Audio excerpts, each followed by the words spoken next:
வணக்கம். வாழ்க வளமுடன். அம்பாளுடைய பரம அனுகிரகத்தினாலும் மகாகணபதியினுடைய கிருப்பையினாலும் குருநாதனுடைய ஆசையினாலும் 20வது ஸ்லோகம். சிஞ்சான மணிமஞ்சீர மண்டிதஸ்ரீ பதாம்புஜா மராளி மந்தகமனா மகாலாவண்ய சேவதிஹி. லாஸ்ட்ல விசர்கா இருக்கு, ஹீ சவுண்ட்.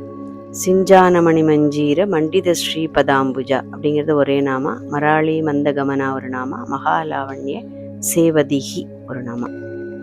தேவியனுடைய கணுக்கால்கள் வரைக்கும் பார்த்துருக்கோம்.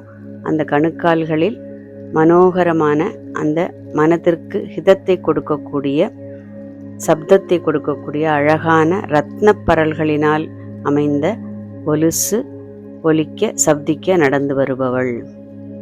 நம்ம கூப்பிடுறோம் இல்லையா, அம்மா தாயேன்னு எத்தந்தரா நம்முடைய பிரார்த்தனைகளுக்காக தேவியை கூப்பிடுறோம் இல்லையா, அப்படியே அழகாக அசைஞ்சு நடந்து வரக்கூடிய அந்த தேவியினுடைய பாத சிலம்பொலி.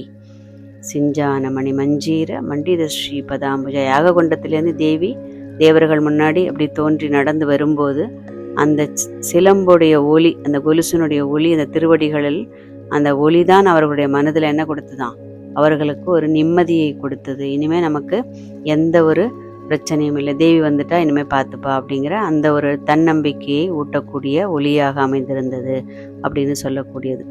ஸோ தேவியினுடைய அந்த சிலம்பொலி, அதை சப்தம்ங்கிறது என்ன பார்த்தோம், பிரபஞ்சமே சப்த பிரம்மமாக இருக்கக்கூடியது. ஸோ இந்த சப்தத்தை கொடுத்து நம்முடைய மனதிற்கு ஹிதத்தை தூரத்தில் யானை வரும் பின்னே மணி ஓசை வரும் முன்னேங்கிற மாதிரி தேவியினுடைய கொலுசோலி கேட்டாலே நமக்கு என்ன வரணும், ஆஹா நம்மளை ரட்சிக்கிறதுக்கு தேவி வந்து சேர்ந்து விட்டாளுங்கிற அந்த ஒரு மனதில் பயத்தை போக்கி அபயத்தை கொடுக்கக்கூடிய ஒளியாக அமைந்திருக்கக்கூடியது.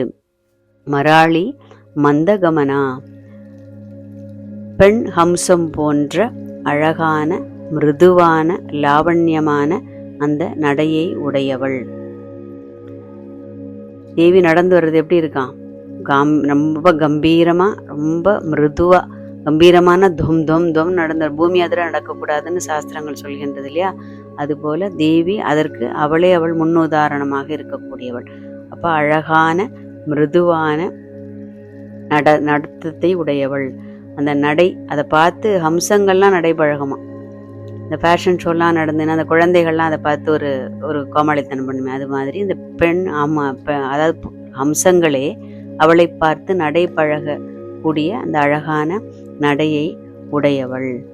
இப்போ நமக்கு புரிஞ்சிருக்கும் ஏன் தேவி நம்முடைய பிரார்த்தனைகள் கேட்டு ஏன் ரொம்ப மெதுவாக வரா. நானும் தான் 10 வருஷமாக லலிதா சகஸ்ரநாமம் சொல்கிறேனே, நான் தேவி மகாத்மியம் படிக்கிறேனே, நான் சஷ்டிக அப்படி ஏதாவது ஒரு ஸ்லோகத்தை நம்ம சொல்லி அதனால் உடனே கை மேலே பலன் கிடைக்கணுங்கிறது தான் எல்லாருடைய மனஸ்திதி.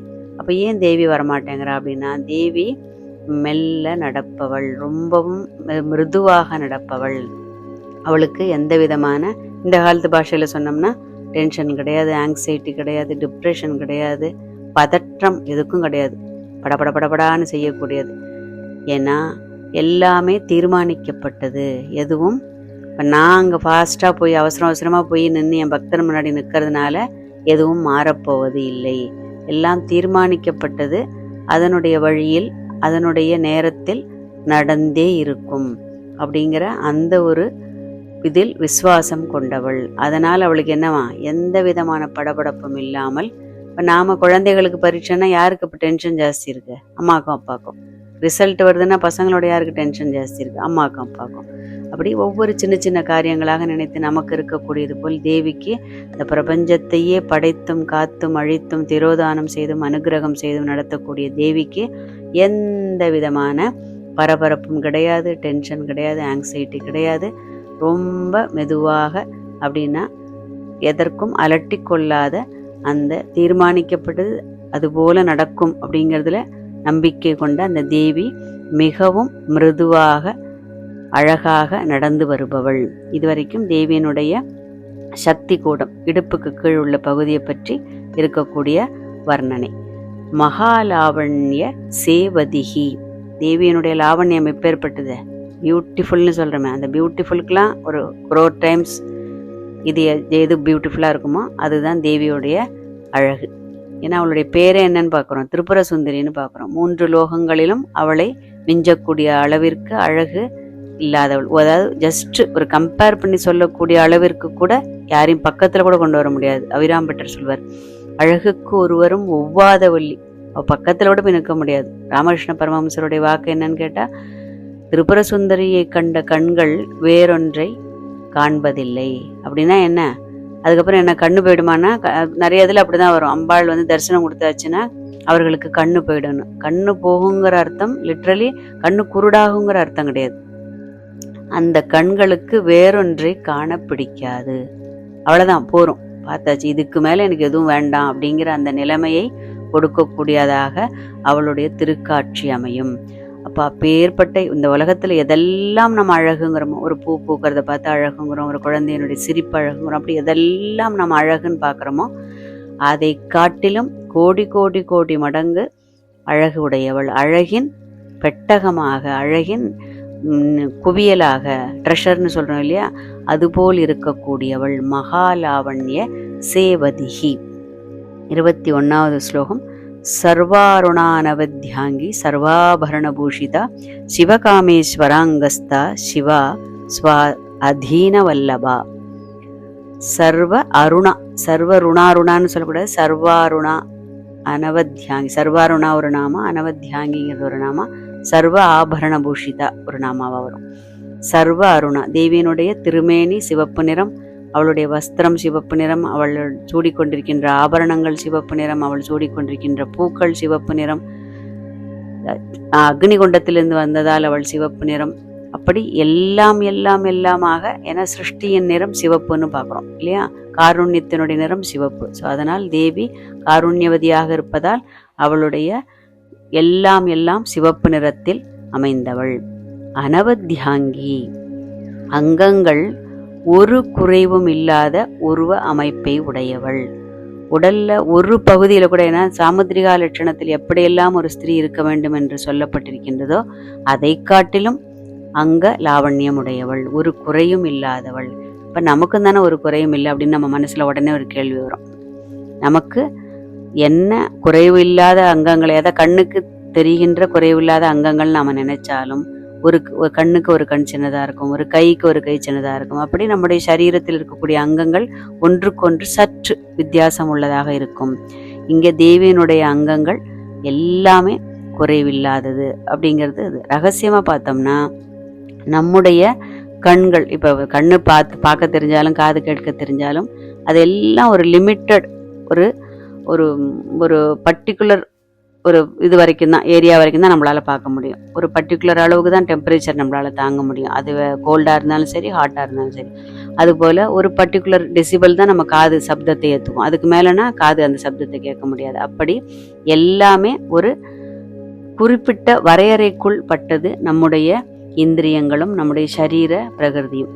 அப்போ தேவியினுடையது அப்பேற்பட்டது கிடையாது. ஏன்னா பிரபஞ்சத்தை நிர்வகிக்கக்கூடிய அவளுக்கு எதை வேண்டுமானாலும் எங்க இருந்து வேண்டுமானாலும் பார்க்கக்கூடிய, அதனாலதான் எப்பொழுதுமே என்ன சாட்சி பூதமாக இருக்கக்கூடியவள் அப்படின்னு பாக்குறோம் இல்லையா. நமக்கு இப்ப இங்க இருந்து வேற ஒரு இடத்துல இருக்கிறத பார்க்க முடியுமானா முடியாது.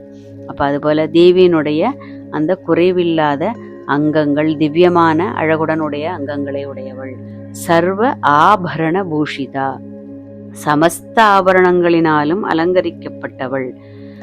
40 வகையான ஆபரணங்கள் குறிப்பிடப்படுகின்றது. இதை பாதத்திலேருந்து ஆரம்பிச்சு, மெட்டின்னு வச்சுப்போம், பாத அங்குலியம்னு வரும், அதில் ஆரம்பிச்சு அவளுடைய கிரீடம் வரைக்கும் வச்சுப்போம்.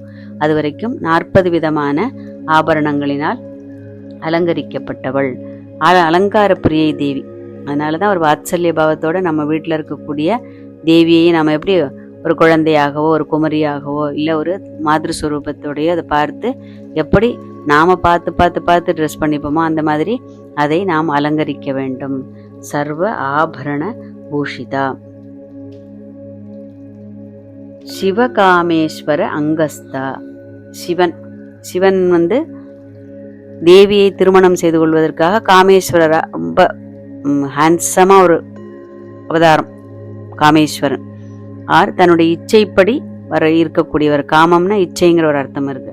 அப்படி இருக்கக்கூடிய அந்த காமேஸ்வரனுடைய அங்கஸ்தா, அவருடைய தொடையில், அவருடைய மடியில் அமர்ந்திருப்பவள் சிவகாமேஸ்வர அங்கஸ்தா. கேட்கும்போது நமக்கு என்ன தோணணும், என்னைக்காவது ஒரு நாள் உன்னுடைய மடியிலையும் என்ன நீ உட்கார வச்சுக்கோ என் தேவி அப்படிங்கிற ஒரு மனசுல ஒரு குட்டியா ஒரு ஆசை, பெரிய ஆசை. இது ஒரு அப்ளிகேஷன் போட்டு வைக்கணும் தேவி கிட்ட.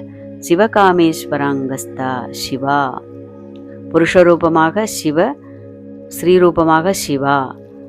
சிவனுக்கு என்னெல்லாம் இருக்கக்கூடிய, சிவனாலே என்ன மங்களத்தை அருளக்கூடியவர். அப்போ சிவா என்று சொல்லக்கூடியவளும் சிவனுடைய பத்னியாக இருப்பவள், நமக்கு எல்லா விதமான மங்களத்தை அருள்பவள். ஸ்வ அதீனவல்லபா, ஸ்வனக தன்னுடைய, தனக்கு மாத்திரமே, அதீனமாக சொந்தமாக இருக்கக்கூடிய, உரிமை பாராட்டக்கூடிய அந்த சிவனை தனதாக கொண்டவள், சிவனை தன் வசப்படுத்தியவள், அவர் வசத்தில் இவள் இருப்பவள்.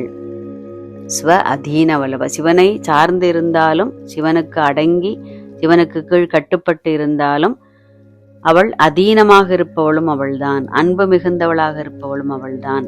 ஏன்னா சிவன் வேற சக்தி வேறங்கிறது கிடையாது இந்த இடத்துல. சிவனும் சக்தி எப்படி மகாவிஷ்ணு தன்னுடைய வக்ஷஸ்தலத்துல லக்ஷ்மி தேவிக்கு இடம் கொடுத்தாரோ, ஆனா இங்க சிவன் தன்னுடைய பாதி சரீரத்தையே தேவிக்கு கொடுத்திருக்கிறார். தேவி தன்னுடைய பாதி சரீரத்தை சிவனாக கொண்டவள். அப்படி அர்த்தநாரியாக இருப்பதனால் சிவன் வேறு சக்தி வேறுங்கிற அந்த பேதம் கிடையாது.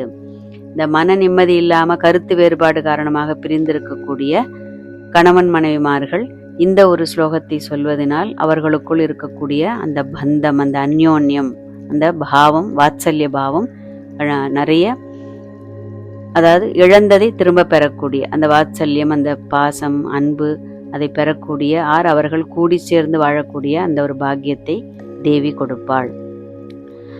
சிவனுக்கு அடங்கியவள்னு எடுத்திருந்தாலும் சிவனை காட்டிலும் அதீதமாக நிற்பவள், சிவனை தன் வசமாக கொண்டவள், அவர் வசமாக இவள் உட்பட்டு இருப்பவள் அப்படின்னு மாத்தி மாத்தி எப்படி மீனிங் பார்த்தாலும் ஒரே அர்த்தத்தில் வரக்கூடியதுதான். அப்போ அவருடைய மடியில் அமர்ந்து சிவனும் சிவாவும் ஒன்று என்ற அந்த பாவத்தை அவள் கொடுக்கக்கூடியவள். ஸ்வ அதீன வல்லபா. சிவகாமேஸ்வராங்கஸ்தாங்கிறது ஒரு நாமா, சிவாங்கிறது ஒரு நாமா, ஸ்வ அதீன வல்லபா தான் சுவாதீனம். நம்ம சொல்றோம் இல்லையா, பொதுவாக அந்த வார்த்தையை நிறைய உபயோகப்படுத்துவோம். சுவாதீனமா நான் எடுத்துக்கிறேன் அப்படின்னா என்ன, உரிமையா அந்த அளவிற்கு ஸ்வ அதீனம், அதுதான் சுவாதீனம்னு சொல்றோம். ஸ்வ அதீனம், வல்லபான பிரியமுள்ளவள், அன்பு உள்ளவள் அப்படிங்கிற அர்த்தத்தில் வரக்கூடியது. இது வரைக்கும் இந்த சேனலை சப்ஸ்கிரைப் பண்ணாதவர்கள் இந்த சேனலை சப்ஸ்கிரைப் பண்ணணும், பெல் பட்டனை ப்ரெஸ் பண்ணணும். அடுத்தடுத்து வரக்கூடிய அந்த எபிசோட்ஸ் உங்களுக்கு நோட்டிஃபிகேஷன் வரும். ஏன்னா நல்ல விஷயத்தை 4 பேருக்கு கொண்டு சேர்க்க வேண்டும் அப்படிங்கிற ஒரு சங்கல்பத்தோட அறிவோம் அவளின் 1000 நாமங்களை, பணிவோம் அவள் திரு பாதங்களை. வாழ்க வளமுடன்.